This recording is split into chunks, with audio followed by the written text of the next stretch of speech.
This week, amazing news from the Midnight Freemasons blog. What's going on over there? Why hasn't it been updated? Or has it? And who's taking over? Who's writing for the blog? We've got news there, as well as a premiere piece that I wrote for the Meat, Act, and Part blog. How do we as lodges justify all of these goofy food sales, fundraisers, and all of that stuff? Anyway, all this and more. Stay tuned. Welcome back to Whence, a Masonic podcast featuring research papers and discussions related to Freemasonry. Here's your host, Brother Robert Johnson.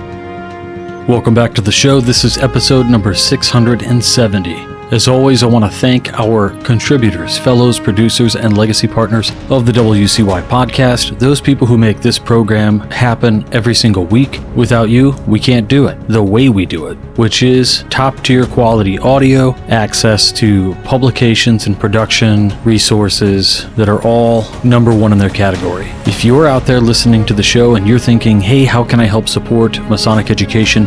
It's real easy.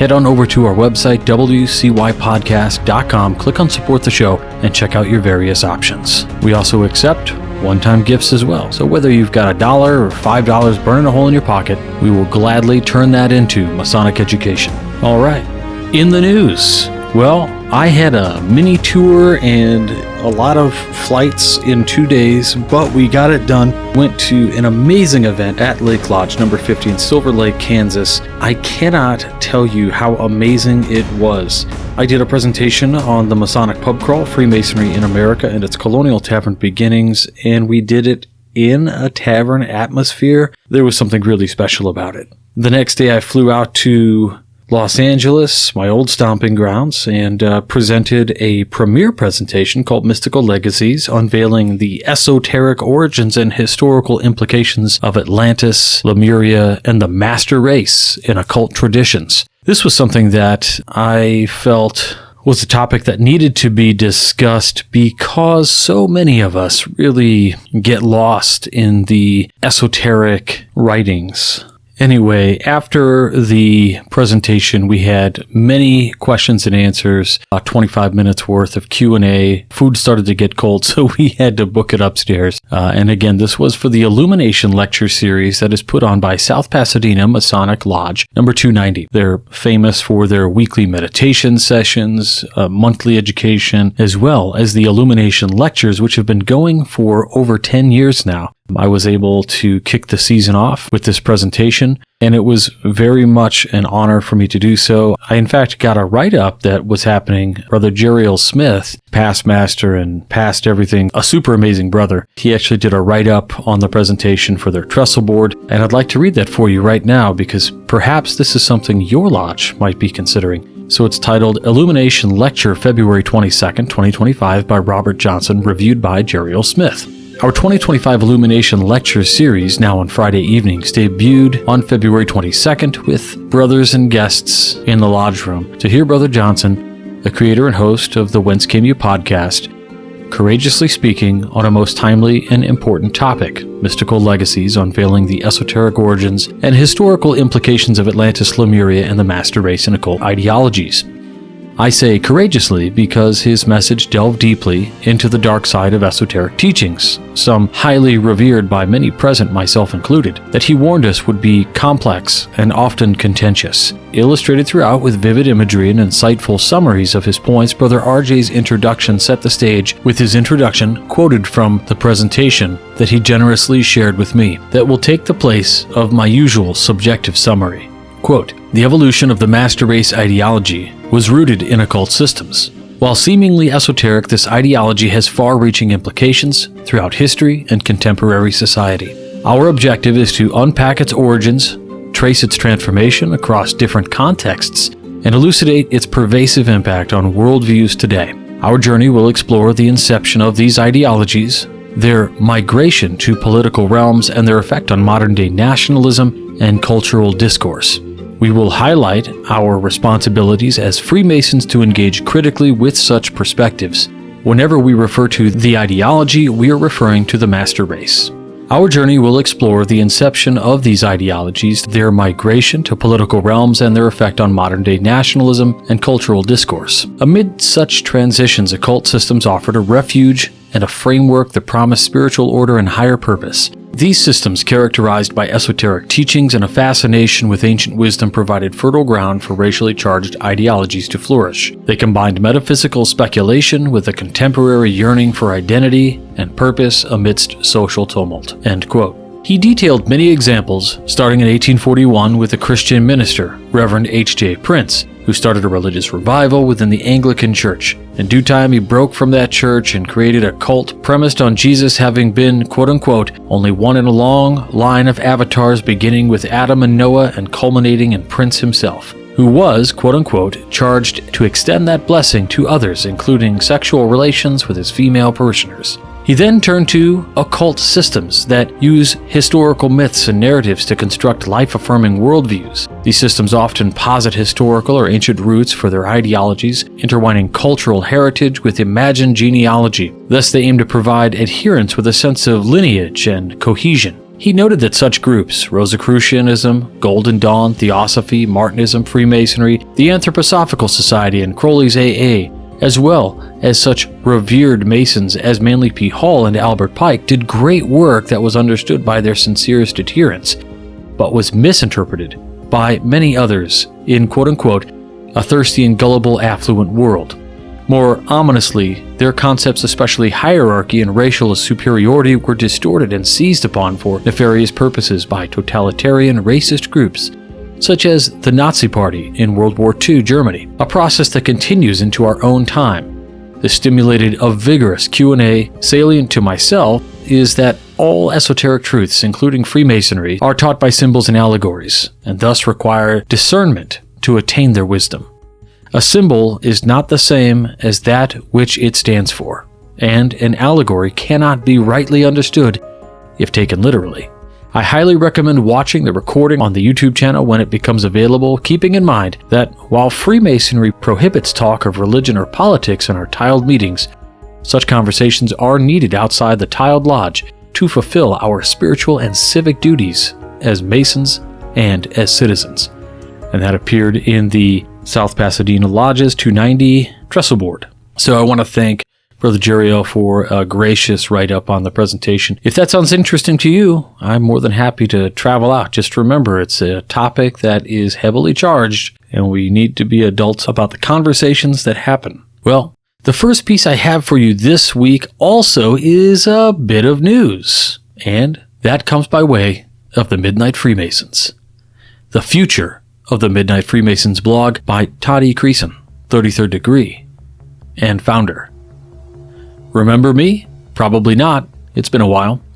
Back in 2007, I created a blog called The Midnight Freemason, and I used that blog to post research leftovers from the books and articles I was writing about Freemasonry at the time.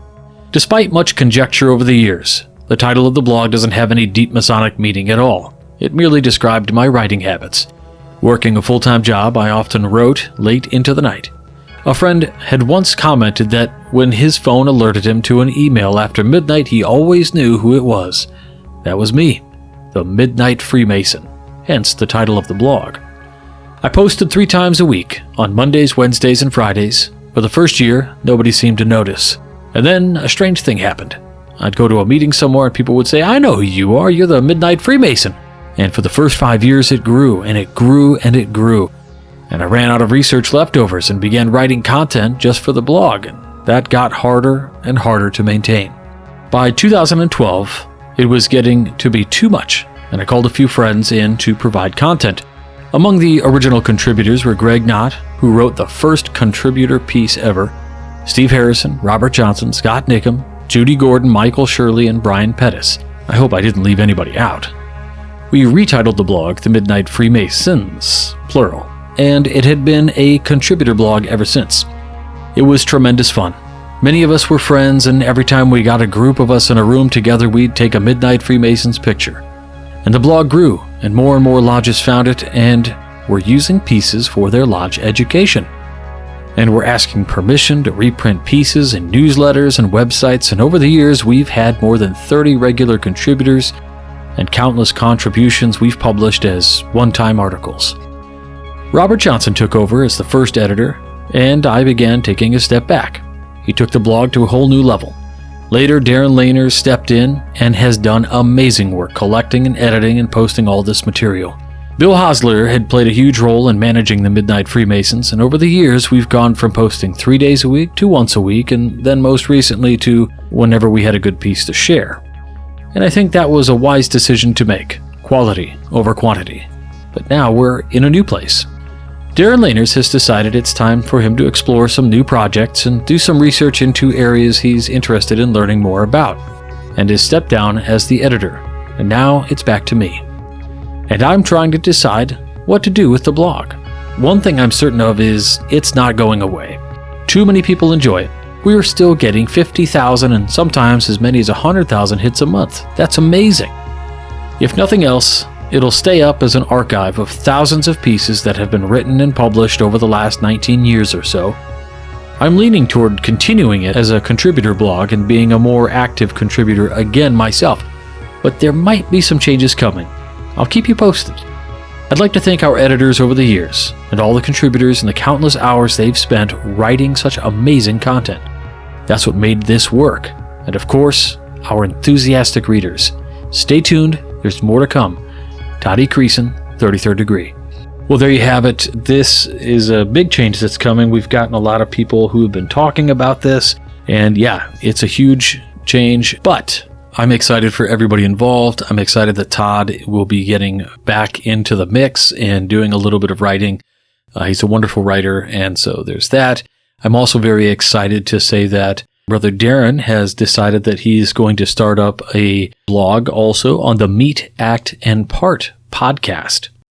So if you're curious, that just means his normal podcast page, meetactandpart.com. If you go there, you can click on blog and you will find all of Darren's writings from the Midnight Freemasons that'll be republished there, as well as new pieces by many of the authors that had contributed to the Midnight Freemasons as well. The main difference will be that on the Meet, Act, and Part blog, you might find a wider scope of contributing topics, and some that might be hot-button issues, which I think is a very smart idea considering that we wouldn't want to bring any undue attention to something that isn't directly attributed to either Darren or myself. So Brother Darren has courageously stepped out on his own to make this blog on Meet, Act, and Part, which I definitely suggest you check out. In fact, I'll likely read pieces from that blog on this podcast from time to time, as well as Midnight Freemasons. So, just after this piece was posted, the following day, we got a new blog piece, and it was called The Midnight Freemason, Another Chapter Begins by Greg Knott, 33rd Degree. Now, Greg, again, he was the first ever extra contributor to this blog, The Midnight Freemasons. So, here's what he says. The Midnight Freemasons, Another Chapter Begins by Greg Knott, 33rd Degree. As you saw on Todd Creason's latest post, The Midnight Freemasons is in a period of transition. The excellent work this blog has done over the last 17 years is second to none in the Masonic blogosphere. Readers have been introduced to many Masonic authors whose stories, experiences, travel, photos, opinions have been shared with fellow brethren and others across the globe. My involvement here came about by chance, as many opportunities in life do.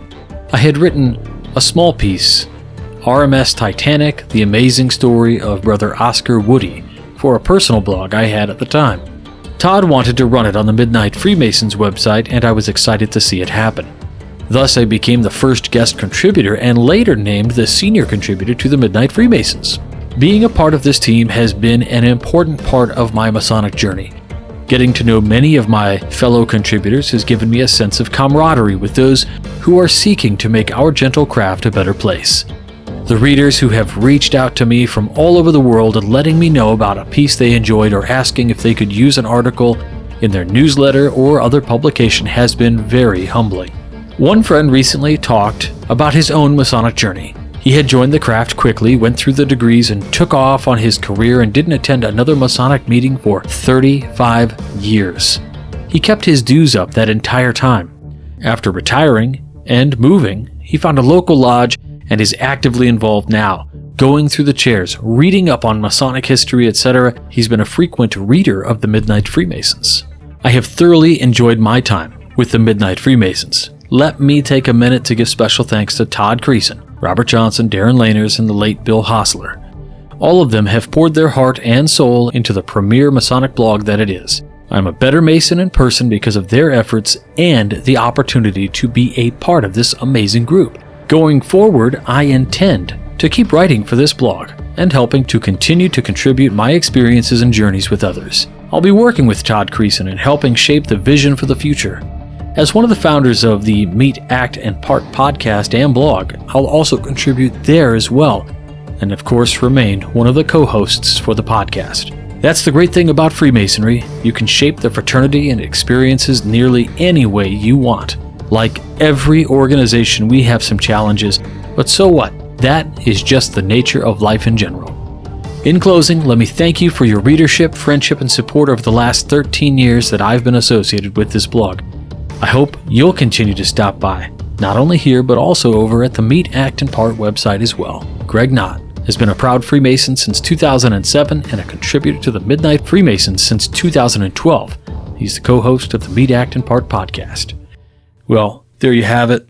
A few changes are coming to the Midnight Freemasons blog, and I think they're all great and positive things. There always needs to be some renewal as time moves forward. Now, I'm going to read you my latest blog piece that I did for the Meet, Act, and Part. This was my premiere piece for this particular blog, and I will let you know that straight off the bat, this was written from a place of frustration and also humor. So as you listen, and you might be thinking, wow, that's relevant, also remember, I am trying to be a little funny. But for the most part, this is very frustrating for me, and I think countless individuals. So here you go.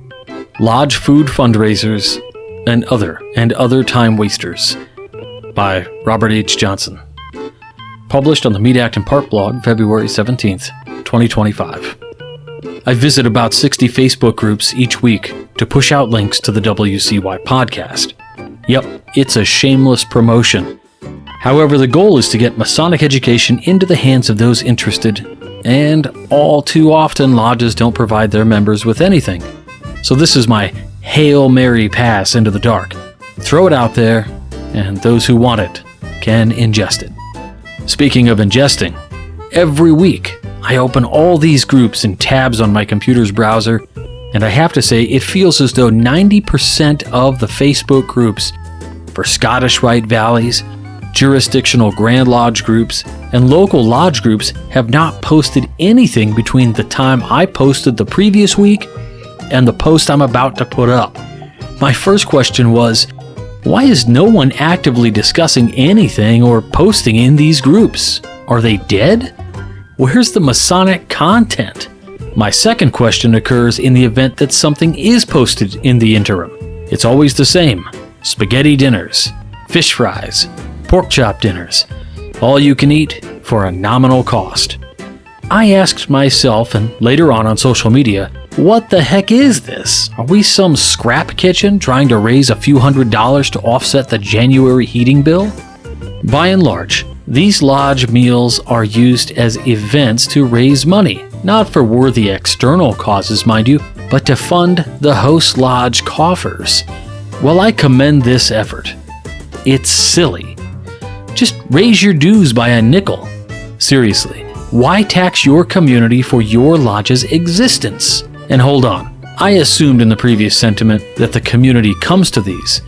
In reality, it's just an additional tax on existing members. If the community does show up, I'm left asking, aren't we supposed to build others, not the other way around? We're in a spot, a pickle, a conundrum, a real humdinger, buddy. We've been put in a situation that pushes us into having these events, dinners, raffles, all to fund our buildings and utilities. Sure, there are lodges doing these things and pouring that money into scholarships or worthy external charities. We're not talking about you guys. We're talking about those lodges that have had no dues increases, no membership gains, and those who rely on plural memberships of the surrounding lodges for extra money and to be operational by having a quorum for its meeting nights. If you're a part of one of those lodges, you might be yelling at me right now, "You don't understand the history of this great lodge." To that, I would say, every great man dies. Here is the difference. A lodge has no finite lifespan. It's not a man. If it dies, it's because its membership killed it. If it's circling the drain, it's because it's irrelevant. If it's barely meeting, it's because there's no value. If no one is joining, it's because its members are not doing anything in their communities to attract candidates. If it has no money, it's because the dues should have been raised 30 years ago, again and again, at regular intervals, providing sustained and reasonable balances. Let me guess. You can't raise your dues now because the few members you have would walk away, stop coming to MIT or NPD. Well, sometimes that's just it. Do yourself a favor. Merge. If you can't merge, close and turn in your charter. In medicine, there's something called the economics of dying. When someone has had a long life and they've come to a point in their life where they require life support, how long is too long? You wouldn't keep your dad on life support forever, would you? Or maybe having a pancake breakfast for all his old buddies to come and pay up so that you can make the minimum payment on dad's medical bills? Does that seem rational to you? In business, it's called lost cause, a waste of effort, a bootless errand. Getting back to the point, it's not just Facebook groups, it's trestle boards, it's in Amity, it's on OLP, Groupable, M2, Grandview, and all the rest of the places Lodge put up their latest news. No matter where you are, lodges are always cooking up something. Nope, it's not good food. It's the next best way to stay afloat. So here's some food for thought. You see what I did there? If your lodge needs $200, ask the members to contribute. Don't waste people's time planning, decorating, and volunteering for minuscule amounts. Have a no pancake breakfast. What's that? People pay a $10 fee, and then they don't have to drag their whiny kids to the lodge for pancakes that their mom or their dad makes better. No disrespect to our junior and senior stewards. Look, I've been the guy flipping pancakes at 5 a.m. for the lodge. It sucks. Yeah, volunteer, lodge, get out of it what I put into it, blah, blah, blah. It still sucks, bro. And the pancakes I made were probably not that great either. I'd have paid you all the money we made that day to stay in bed and watch cartoons eating cereal instead. And the raffles, bro, take the money and keep the ticket. I don't want it. I don't want your onions either. So we gotta pay for this building, right? What are we gonna do? We could raise the dues. Just kidding. We know we won't do that. Why? Well, let me introduce you to my friend yay old fixed income. But seriously, fixed incomes are real, even though Social Security recipients get raises, so it's not like super fixed. One day, I'll get Social Security benefits. I'll be dead. I'll be 78 and a half. Probably dead. Anyway, thank God for my 401k. I hope you feel the sarcasm, right? Anyway, if all else fails, get the members to sell plasma. Donate to sperm banks. Rent out a room in your house. Pick up some extra shifts at work. Quit smoking, quit drinking, hell, rob a bank, anything but raise the dues. But for all that is holy, stop this pop-up kitchen nonsense. No one wants shitty food, let alone shitty food they have to make an effort to go get. If the lodge needs more money, bill us. Well, there you go. If you're thinking, tell us how you really feel, that's it. So, is that what you can expect from me to act in part blog? I don't know. It's how I write for a lot of non-official Masonic things. Sorry, not sorry. Anyway, join us next week. We've got some amazing pieces picked out for you.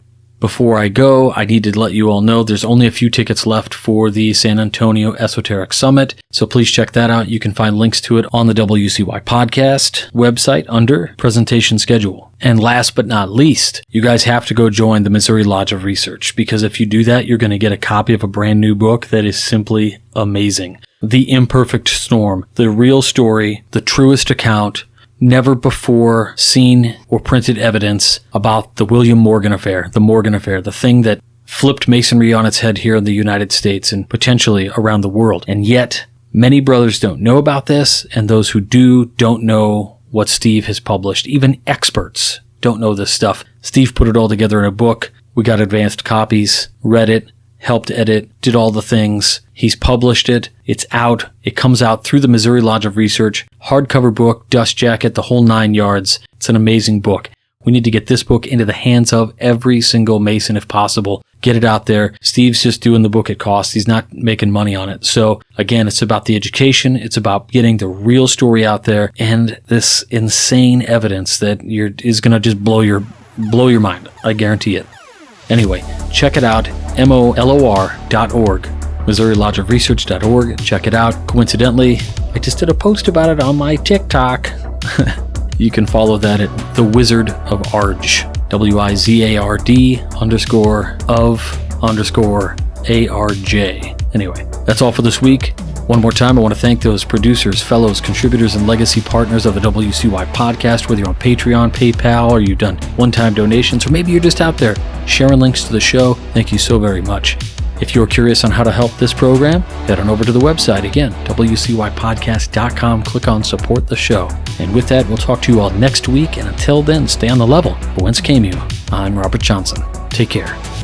You've been listening to Whence Came You, a Masonic podcast featuring research papers and discussions related to Freemasonry with your host, Brother Robert Johnson. Be sure to join us for our next edition.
WCY Media.